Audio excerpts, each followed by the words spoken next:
E você estava falando dessas propostas do PT de reforma política e falando se um problema no Brasil, do sistema, está errado, deve ser reformulado. O PT ajudou a implementar no Brasil um padrão ético muito rigoroso, cobrava muito dos outros partidos. Isso foi membro, por exemplo, da CPI do Collor.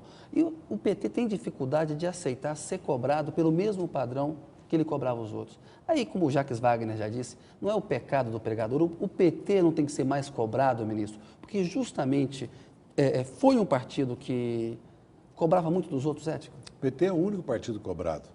Os Não escândalos do PSDB viram o PR agora, por exemplo, deixou... Não, estou falando da oposição. Os escândalos do PSDB, geralmente... Recentemente teve uma matéria na Folha sobre familiares da mulher do governador de São Paulo. Mas os grandes escândalos não se transformaram em grandes matérias jornalísticas. Mas o PT não merece ser mais cobrado? O PT merece ser cobrado, deve ser cobrado, tem sido cobrado e tem dado respostas. Mas não deve ser mais cobrado, o senhor acha? Pode ser mais cobrado, porque é o partido mais importante do país, porque está na presidência da República, é natural que ele seja mais cobrado. E mais, o PT continua sendo um modelo de gestão de administração, inclusive ética, nos governos estaduais e nos governos federais, municipais. Como diz o Chico Buarque, você não pode fazer um corruptômetro, né? Uhum. Mas se você for analisar, o PT continua introduzindo formas de controle, de participação popular, continua punindo qualquer dirigente ou qualquer filiado que pratique atos ilegais, ilícitos, e é um modelo, sim, de gestão nas prefeituras, nos governos estaduais e no governo federal. Tem se combatido a corrupção como nunca no Brasil. Agora, não foi o tanto no governo moralista no passado? Desculpa interromper, mas pode o PT ter sido, não foi. pode ter não sido. Foi um erro. Era necessário. Era necessário.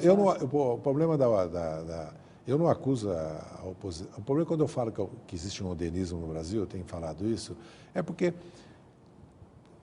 os problemas concretos não se resolvem para evitar a corrupção. E se fica se alimentando de denúncias e cai no denuncismo e quer construir como se tivesse toda a administração pública contaminada e o PT e a presidenta da República fossem responsáveis. Procure-se os responsáveis, punam-se os responsáveis, adote-se medida para impedir a corrupção. E nós sabemos quais são essas medidas. Não há presidente que mais apoiou a independência do Ministério Público que o Lula. Certo? No país, a CGU ganhou estrutura e poderes no governo do Lula. O Tribunal de Contas da União, que nós divergimos muitas vezes e criticamos, eu acho, corretamente, nunca teve tantas condições de trabalhar como agora. Tá? Nós somos favoráveis ao aumento dos controles e à participação popular. O PT criou o orçamento e queremos a reforma política. Então, o PT está dando a sua contribuição na luta contra a corrupção no Brasil. Eu não acredito que o partido está omisso, pelo contrário. Nas pesquisas, inclusive, aparece o PT, o partido que está mais lutando pela reforma política e deve continuar, segundo pesquisado o cidadão. Desculpa interrompê-lo, mas quando Sim. readmite, por exemplo, o Delúbio Soares, a refiliação dele, não está tentando apagar, passar uma borracha no mensalão? Não, porque não é existe, errado, ministro? não existe pena eterna, ele foi expulso, não foi julgado ainda, certo? Cumpriu a pena dele da expulsão e foi readmitido. Então foi um erro tê-lo expulso a primeira vez. Eu votei pela suspensão até o julgamento. Foi a minha posição. Que eu tenho que dar a presunção da inocência porque está na Constituição, para todo cidadão brasileiro. Aliás, eu dou para a oposição. Quando eu fui ao Rio Grande do Sul e a governadora ainda estava sendo acusada e violentamente, sofrendo até o risco de um processo de impeachment, perguntado pela imprensa, eu fiz questão de dizer, não vou fazer isso, fizeram comigo, ela tem a presunção da inocência, eu não vou pré-julgá-la, não vou aceitar nenhum linchamento da governadora. Está lá, está escrito a minha entrevista pública lá, e que não era fácil eu falar isso naquele momento, porque o PT todo estava empenhadíssimo na apuração e no pedido de impeachment dela. Ministro, eu queria falar um pouco de economia com o senhor agora. O Banco Central, na última quarta-feira, reduziu os juros em 0,5 ponto percentual. Foi uma paulada. A Dilma aumentou um pouco o esforço fiscal deste ano. Agora, há acusações de interferência política. Mudou a política econômica do governo Lula para o governo Dilma? A autonomia do Banco Central acabou? Está certo, está errado? Não, mudou a situação internacional. É evidente que o juro tem que cair. Os Estados Unidos... O presidente do FED fala em juros permanentes em 0,25 até 2013. Ninguém ousa no mundo fazer uma previsão para 3 semanas. Os Estados Unidos vai imundar o mercado de novo com dólares. 2 anos de juros. Veja bem, juro alto no Brasil não valoriza só o real, acaba com o esforço fiscal do governo, porque aumenta o serviço da dívida interna. Cada ponto aumenta em 15 bilhões. Então, você corta 50 bilhões no orçamento e aumenta 4% o juro, como nós aumentamos desde o começo, antes do governo da presidenta Dilma, ainda no governo do Lula. Fica mais caro, você pôs 60 bilhões a mais de gastos do governo de juros. Então, todo o setor público, ministro, vai economizar quase 130 bilhões de reais para pagar os juros. Quando o Bolsa Família, o orçamento é 13 esse é o principal bilhões. problema do Brasil, reduzir o juro, porque a dívida do Brasil é pequena. Como o Brasil, o déficit nominal é pequeno. O produto interno comparado bruto. com a Europa, por exemplo, nós estamos no céu. No céu, o Brasil.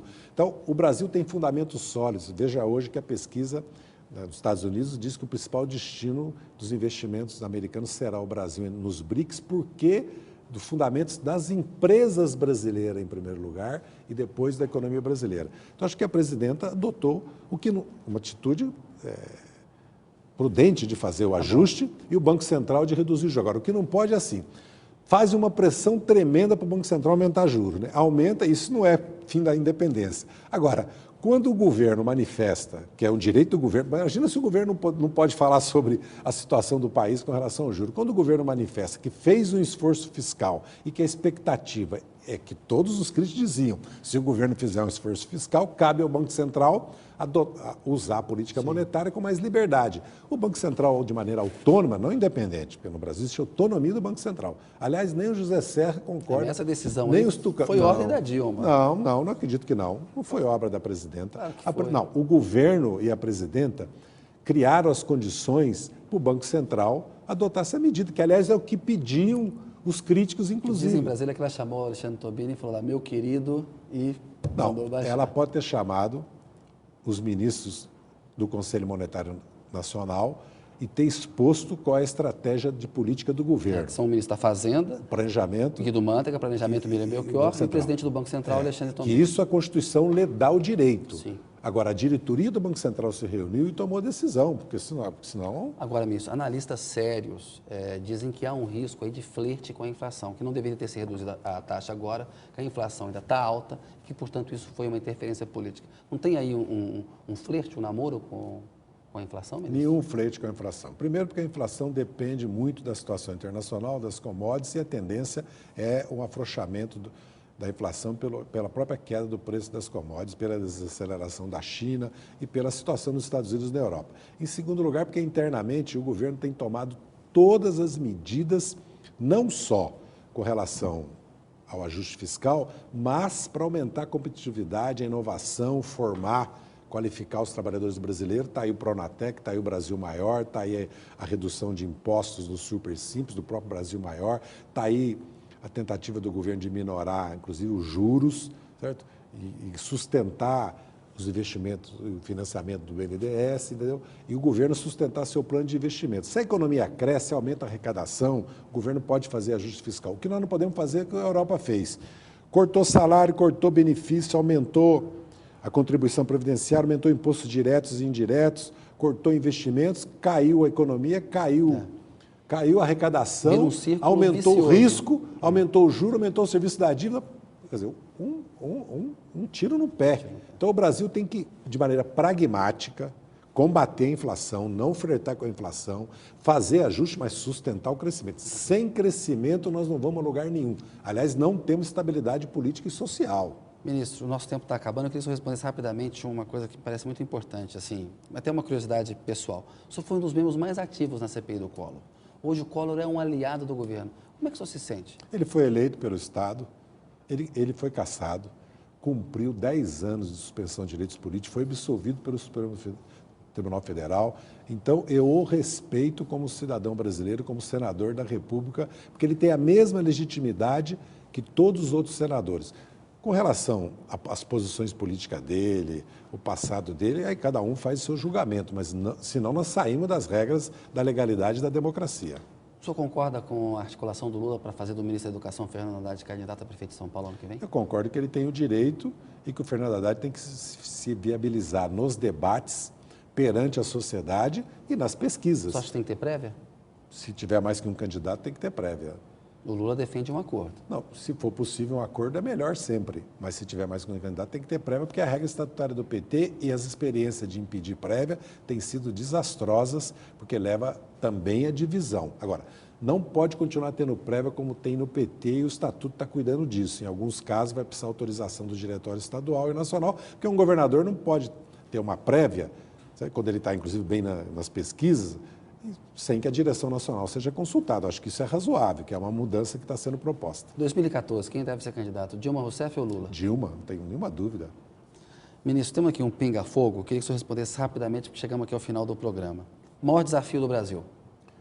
Enfrentar a crise econômica internacional e continuar combatendo a pobreza. Maior desafio do planeta? A ecologia, o meio ambiente e resolver o problema energético com avanço tecnológico, com pesquisas com avanço. Um amor? Meus filhos. Uma paixão? Corinthians. Um ódio? Nenhum. A imprensa?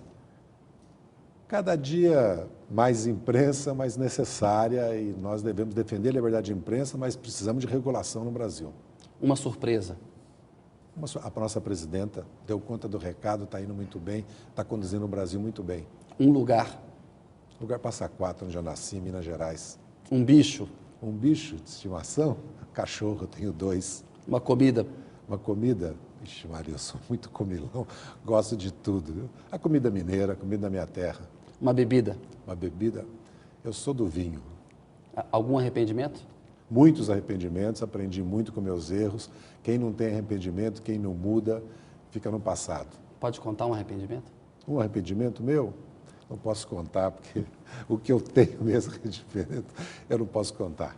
Mas me arrependo de muitas coisas na vida. Por exemplo, não me arrependo de ter voltado para o Brasil na clandestinidade, mas me arrependo de não ter tido clareza que nós podíamos ter feito a resistência à ditadura de outra maneira, não só com a luta armada.